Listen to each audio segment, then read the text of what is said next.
Bonjour et bienvenue, merci infiniment d'être là aujourd'hui. Je m'appelle Florivine, artiste pluriel et slow, et aujourd'hui on revient pour le point d'artiste du mois de juin 2021. Alors je vous invite à prendre une boisson chaude ou fraîche, et c'est parti. Alors pour commencer, le thème du mois dans ma vie d'artiste, en fait, comme je filme cette vidéo assez tôt dans le mois de juin, puisque je pars en voyage dans quelques jours, du coup je l'ai filmé avant de partir, donc je peux pas encore vous dire quel sera le thème du podcast qui parle justement de mon thème du mois, donc je vous invite à aller voir Les Bulles Nomades sur votre application de podcast ou bien floriteller.com/bn157 pour aller voir de quoi parle mon thème du mois, ma réflexion du mois en tant qu'artiste. Et puis si le titre vous appelle, vous intéresse, vous pouvez aller écouter ce podcast. Ce que je peux vous dire à ce stade, on est le combien? On est le 15 juin, j'ai filmé pile la moitié du mois. Ce que je peux vous dire à ce stade, c'est que je me suis beaucoup recentrée sur le côté slow. Et déjà j'ai beaucoup plus intégré le fait, pourtant j'en parle depuis des mois, que je suis une artiste plurielle et slow. Et en fait j'ai envie de parler davantage de cet aspect slow. Et pour ce faire, j'ai envie de vivre davantage en accord avec cette philosophie et ce mode de vie-là. Donc au mois de juin, je me suis vraiment recentrée sur mon propre mode de vie et comment ralentir davantage, profiter davantage des instants, profiter davantage des petites joies qui m'entourent. En plus, on arrive en été, qui est, contrairement à la majorité de la population, la saison que j'aime le moins. Et du coup, justement, c'est là que c'est hyper intéressant, à la manière du projet 24 saisons, d'ouvrir les yeux, de remarquer les petits instants, les petits cadeaux que m'offre l'été pour pouvoir profiter de cette saison, de ce passage-là, même si ce n'est pas ma saison préférée, plutôt que de passer 3 mois à avoir hâte qu'on soit en automne, vous voyez. Voilà, donc ça va être un petit peu, je sais pas si c'est de ça dont je vais parler dans le podcast, je vous invite à aller voir quand vous verrez cette vidéo-là, mais c'est un petit peu le thème du moment. Et c'est marrant parce que j'utilise du coup mes propres outils, donc utiliser la créativité pour ralentir et se reconnecter au moment présent. Là je suis en train de plonger dans mon propre kit slow qui est sur la boutique, et notamment le livret d'exploration créative autour du slow. Et j'ai repris mon propre PDF et j'utilise mes propres exercices pour ralentir, pour définir ce que c'est la philosophie slow pour moi, etc. C'est vraiment trop drôle. Et j'utilise aussi mes créations en fait, c'est-à-dire de me promener au parc pour composer un haïku, ou bien prendre des photos qui vont se transformer en aquarelle, des choses comme ça. Donc c'est intéressant de constater que finalement, voilà, j'utilise mes propres outils que je partage avec vous dans ma propre vie. En plus, ça va me permettre d'expérimenter, de tester un petit peu et éventuellement d'améliorer les outils en question si je vois qu'il y a des choses qui marchent mieux ou moins bien à l'usage, donc ça c'est cool. Ensuite, ce que j'ai créé ce mois-ci. Alors, côté écriture, je suis toujours sur la même novella, l'Office des enquêtes discrètes, le premier épisode qui s'appelle On Parie, dont je vous ai parlé le mois dernier, peut-être même il y a 2 mois, parce que ça fait bien 1 mois et demi, 2 mois que je suis dessus. Là j'arrive vraiment sur la fin. Donc notre petite magicienne qui préfère mener l'enquête plutôt que de subir les soirées de mariage arrangé à la Jane Austen. Donc là je suis vraiment sur la fin, je suis au niveau de la résolution de l'énigme. Il me reste plus qu'une petite partie à écrire. Donc du coup je me suis concentrée là-dessus au mois de juin côté écriture. Côté aquarelle, j'ai pas tellement avancé dans la collection Orbit, par contre j'ai peint un paysage du Puy-de-Dôme pour quelqu'un parmi mes proches qui me l'a demandé. Et il y a une vidéo qui s'en vient là-dessus, parce que j'ai pas l'habitude de peindre comme ça des paysages complets, assez détaillés, etc. Donc ouais, j'ai filmé une partie des moments de peinture et je pense qu'il y a une vidéo qui s'en viendra là-dessus. Et sinon, ce qui m'a pris le plus de temps de création au mois de juin, c'est ça. En fait, je me suis acheté une imprimante et une Cricut début mai. Je crois que je l'ai évoqué dans le vlog, puisque quand vous m'avez vu installer mon bullet journal de la semaine, vous m'avez vu utiliser les trucs d'agenda. Donc je crois que je vous l'ai déjà évoqué, c'est pas nouveau, mais voilà, je me suis acheté une Cricut et une imprimante fin avril que j'ai commencé à tester au mois de mai. Il y a un vlog sur Patreon où j'ai filmé tout ça et où j'ai montré un petit peu les toutes premières expérimentations avec l'imprimante et la Cricut. Et c'est vrai que c'est pas le même métier en fait quand... Pas seulement quand on numérise ce qu'on peint, mais quand on le réimprime après. C'est-à-dire quand on passe à nouveau du numérique au physique, donc là par exemple sur des papiers à stickers comme ça, et ben c'est pas le même métier. C'est pas nouveau, hein. J'ai travaillé dans des boîtes où il y avait justement tout un pôle qui s'occupait de la fabrication, etc. Donc je sais que c'est pas le même métier. Mais là, je me suis vraiment rendu compte qu'il y a beaucoup de paramètres à prendre en compte, beaucoup d'expérimentation à faire. Je vous avoue qu'au début, ça a été un petit peu pénible pour moi. Je me suis dit, je vais jamais réussir à faire des stickers qui me plaisent.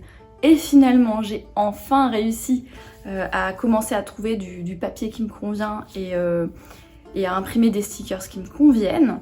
Donc voilà, ça m'a pris la majorité de mon temps créatif du mois de juin. Je vous ferai des close-up, hein, je pense, mais j'ai fait des stickers agenda, parce que je me suis dit, avec tous les tests que je vais imprimer, c'est des trucs que je vais pouvoir utiliser sans problème. Donc les semaines, les tâches, les choses comme ça, que j'ai choisi de faire sur du papier craft. Et j'ai fait une petite collection jungle dans les couleurs en fait de mon thème de bullet journal de juin. Donc il y en a 2 qui sont en craft avec des formes géométriques, hexagones et cercles, et puis d'autres qui sont colorés. Et en fait les trucs dessinés en numérique comme ça et colorés, je trouve que c'est hyper joli sur du papier transparent mat.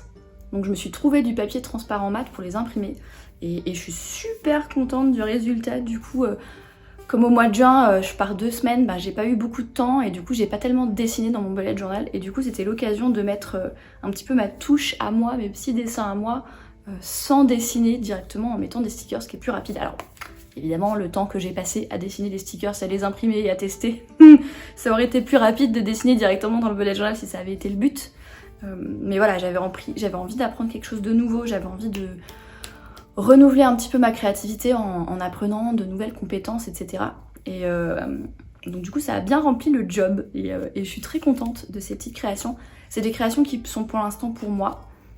J'ai envie de les tester pendant quelques semaines, d'être contente du résultat avant de éventuellement les proposer à d'autres personnes. Et je pense que je les proposerai sur Patreon avant de éventuellement faire une vente sur la boutique pour voir justement si ça me plaît de faire un petit peu de la logistique, parce que ça aussi c'est encore un autre métier, d'envoyer des créations physiques plutôt que des créations numériques, c'est encore un autre métier. Donc il va y avoir des expérimentations les prochaines semaines, les prochains mois, là c'est vraiment que le tout début. Ne vous inquiétez pas, vous serez au courant s'il y a des choses qui se font en termes de partage, que ça va au-delà de juste chez moi. Ne vous inquiétez pas, vous serez au courant. Et enfin, pour terminer, je commence à avoir chaud, je vous avoue, là j'ai hâte d'allumer le ventilateur que j'ai pas allumé pour pas que ça fasse de bruit, mais je commence à avoir bien hâte, j'ai bien chaud. Donc pour terminer, les inspirations et favoris du mois de juin 2021. Donc en immatériel, il y a la série Shadow and Bone, la saga Grisha, qui a 8 épisodes, il y a une saison 8 épisodes sur Netflix. Donc c'est une série de fantasy, plutôt young adult, les héros ont plutôt une vingtaine d'années. Alors sur le coup je me suis dit bon, Netflix ils ont sorti pas mal de trucs un petit peu ados ces derniers temps et il y en avait beaucoup qui étaient bien nuls. Donc je me suis dit on verra et en fait c'est super bien. La qualité de prod est vraiment top. J'ai pas tout vu encore au moment où je filme cette vidéo, j'ai vu 4 épisodes sur les 8 je crois. Mais j'apprécie déjà beaucoup. En fait j'aime bien que l'univers n'est pas de la fantasy classique avec les elfes, les nains, moyenâgeux, etc. Déjà on est dans un monde qui est plus inspiré de la culture slave, de la Russie, etc. Genre les méchants du sud, c'est un peu l'équivalent des Mongols en fait. Et même les costumes, la culture, etc. On sent que c'est plus inspiré d'une Russie impériale quelque part. Et en plus de ça, c'est une fantaisie révolution industrielle. Donc il y a toute une ville avec, il y a des pistolets, il y a des trucs à vapeur, il y a des lampes à huile, il y a des machins comme ça. Moi je trouve ça super cool.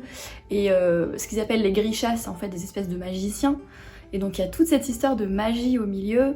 Et comment le peuple perçoit la magie, du coup les grishas c'est toute une armée, mais en même temps on comprend dès le départ qu'il y en a un par le passé qui a foutu la merde et c'est pour ça qu'il y a la merde dans le pays dès le départ. Et du coup on sent que le peuple il aime pas bien, puis avec la révolution industrielle et puis les pistolets c'est plus compliqué pour un magicien d'armée quelque part d'être beaucoup plus puissant qu'un simple soldat parce que face à des mousquets c'est pas pareil que face à des épées. Enfin voilà, c'est des sujets hyper intéressants qui sont bien dans la veine de ce que je suis en train d'écrire. En plus c'était vraiment par hasard, je savais pas du tout ce que c'était avant de cliquer sur la recommandation Netflix, mais c'est un peu le même genre d'univers en fait que la novella que je suis en train d'écrire avec de la révolution industrielle, des mages et tout ça. Du coup j'ai trouvé ça super cool, ça permettait de nourrir mon inspiration. Mais voilà, très très bonne surprise cette série, je vous invite à la découvrir si ce genre d'univers vous plaît. Ensuite, un favori papeterie. Il y en a 2 des favoris papeterie aujourd'hui. C'est les petits tampons en acrylique. Je pense que je vous ferai un plan pour vous montrer un peu comment ça marche. Donc c'est des petits tampons comme ça, la marque c'est MU, M-U. Et en fait c'est vendu, enfin c'est vendu avec, c'est pas vendu avec, faut l'acheter à part. Mais en fait il faut acheter des petits blocs en acrylique comme ça, donc j'en ai des petits ronds pour les tout petits et un carré un peu plus grand pour les tampons qui sont un petit peu plus grands. Et donc vous mettez le tampon sur le bloc en acrylique, vous le mettez dans un tampon encreur, quoi, dans de l'encre à tampon, et hop, ça vous fait des petits tampons. Ça aussi, ça permet de facilement, rapidement décorer une page de bullet journal quand on n'a pas beaucoup de temps. Comme j'avais pas beaucoup de temps ce mois-ci, et ben j'étais très contente d'avoir mes tampons pour rapidement donner vie et utiliser ma créativité sans pour autant passer trop de temps à faire mes pages de bullet journal. Et alors j'avais jamais osé acheter des tampons acryliques, donc ces tampons transparents avec des blocs comme ça par le passé, parce que je me suis dit ça va être chiant de le décoller, de le poser sur le truc acrylique et de le ranger, de le machin.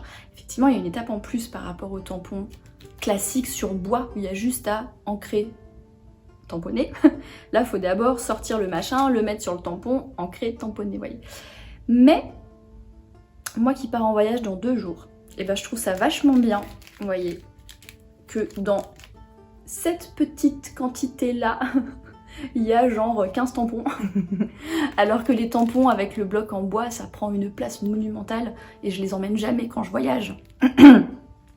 Et du coup là, comme je vais emmener mon journal des instants qui est un journal mixte écriture créative et papeterie créative en fait, où je fais preuve de créativité avec justement des tampons, des petits stickers, des petits scotch, des coupures de magazines découpées, ce genre de trucs.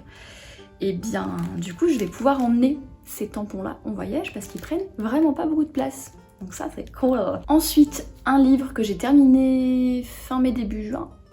J'ai dû le finir début juin parce que sinon il aurait été dans les favoris du mois dernier, qui s'appelle Suis-je hypersensible par Fabrice Midal, enquête sur un pouvoir méconnu. Donc évidemment que la réponse est oui, en tout cas en ce qui le concerne, c'est un bouquin sur l'hypersensibilité. Et je vous ai déjà parlé de Fabrice Midal, j'aime beaucoup son approche, qui est une approche assez douce, très humaine, qui nous invite à se reconnecter à nous-mêmes, à notre humanité, etc. Se rappeler qu'on n'est pas des machines, etc. Donc en termes de valeurs, je suis très alignée avec sa vision des choses. Et lui, c'est un enseignant de méditation depuis des années et des années. Il a vraiment... Enfin, il a commencé à parler de méditation en France bien avant que ce soit à la mode. Et il a une approche assez... Enfin, j'aime beaucoup son approche de la méditation. On en reparlera si ça vous intéresse. Il y a d'autres bouquins qu'il a écrits qui parlent de ce genre de choses. Là, c'est pas le sujet.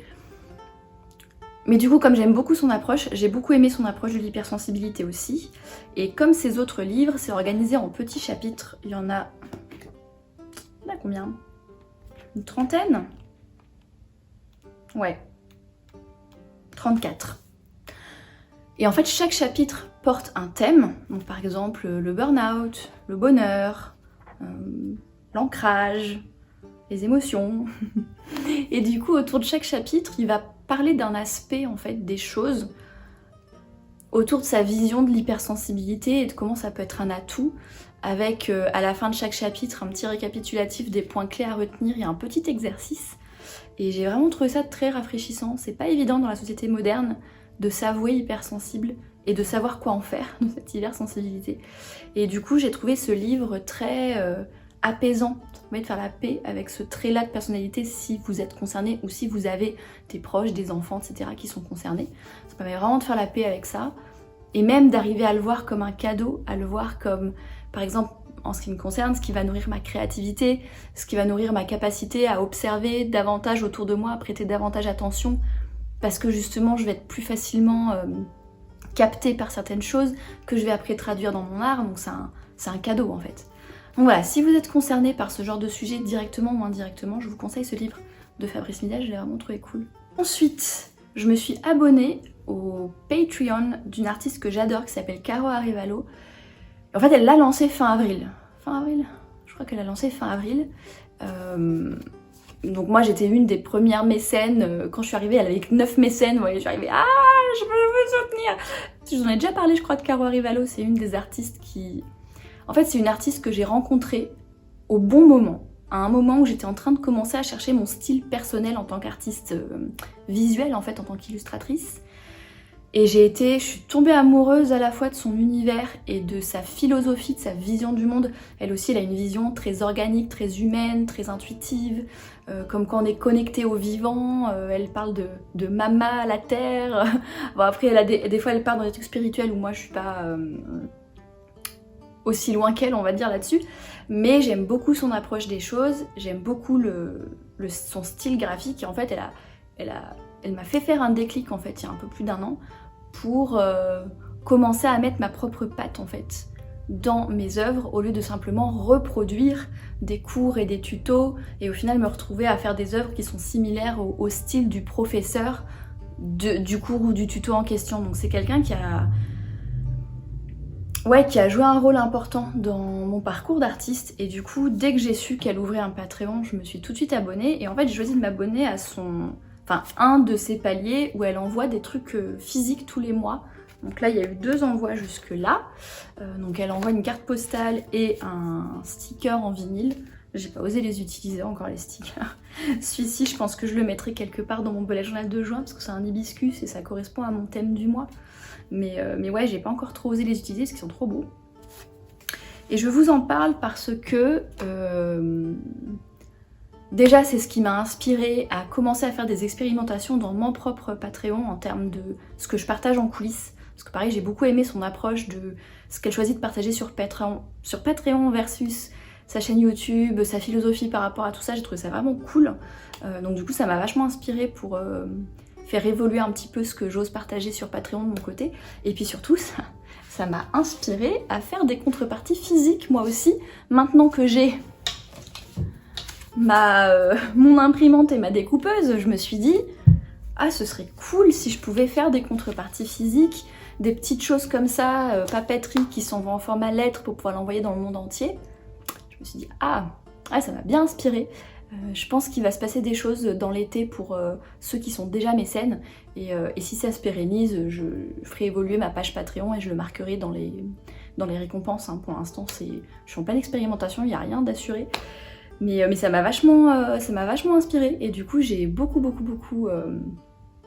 aimé participer au Patreon de Caro Arivalo et d'ailleurs je me suis aussi inscrite au Patreon de Mini Small qui est une autre artiste qui a eu beaucoup de rôles dans mon parcours puisque c'est une artiste introvertie qui est présente sur YouTube, qui a beaucoup d'abonnés sur YouTube et ça a été la première artiste que j'ai rencontrée en ligne, hein, j'entends, parce que je ne l'ai jamais rencontrée en vrai, qui osait partager son énergie un petit peu plus calme, un peu plus posée, un peu plus cosy, à une époque où tous les gens dont je suivais un petit peu les vlogs, que ce soit des youtubeuses lifestyle ou des youtubeuses plus artistes bullet journal, c'était que des nanas hyper extraverties, hyper énergiques, etc. à la caméra.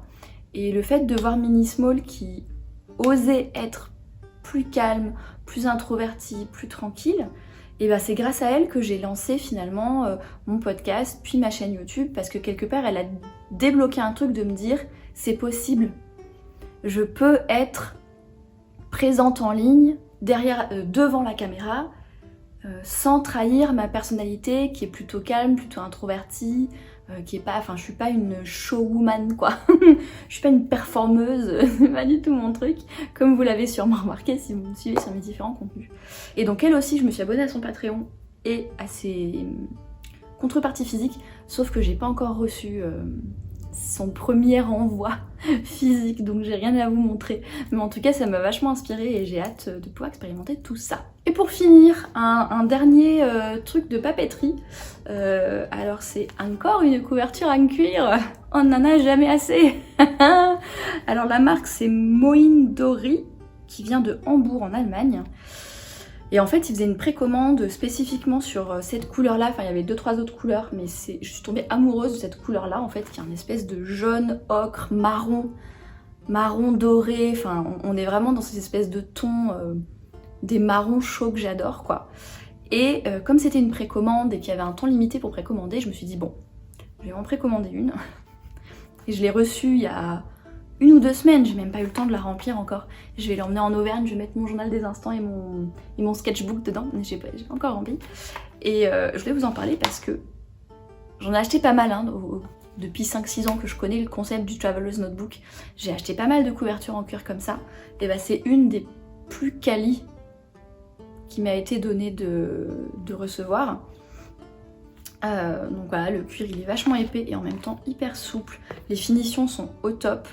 L'élastique est épais, enfin c'est vraiment un truc vraiment quali quoi. Vous voyez, il y a encore du cuir à l'intérieur au lieu que ce soit simplement le...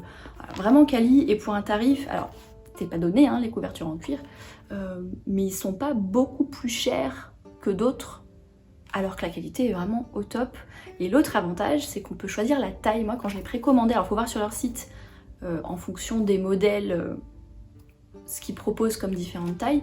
Moi j'ai regardé, donc vous pouvez choisir, je crois qu'il y avait même B6, A5, Traveler's Notebook E3, je sais pas s'il y avait pas même A4, et celui-ci c'est 13 par 21, c'est le format Moleskine en fait. Donc c'est un A5 E3, un peu comme celui-là, là c'est un Castelli, celui-là c'est mon truc de prise note de non-fiction, c'est 13 par 21, vous voyez, de cette taille-là. C'est moi qui ai demandé ce format-là, il y avait plusieurs options en fait. Donc après ça met longtemps à venir, en plus c'était une précommande, mais je suppose qu'ils les font à la commande, donc ça met du temps à venir. Mais voilà, je voulais vous signaler, si vous êtes en recherche de couverture de journal en cuir animal, parce que par contre ils font que du cuir animal, eh bien je vous invite à découvrir cette marque. Et je vais m'arrêter là, j'ai l'impression que j'ai longtemps parlé, je sais pas si c'est le cas mais j'ai l'impression d'avoir beaucoup parlé. Donc je vais vous laisser là pour ce point d'artiste du mois de juin 2021. J'espère qu'il vous a plu. N'hésitez pas à me mettre si vous avez des questions, des commentaires, si vous aussi vous avez eu des favoris que vous avez envie de partager avec moi, avec nous.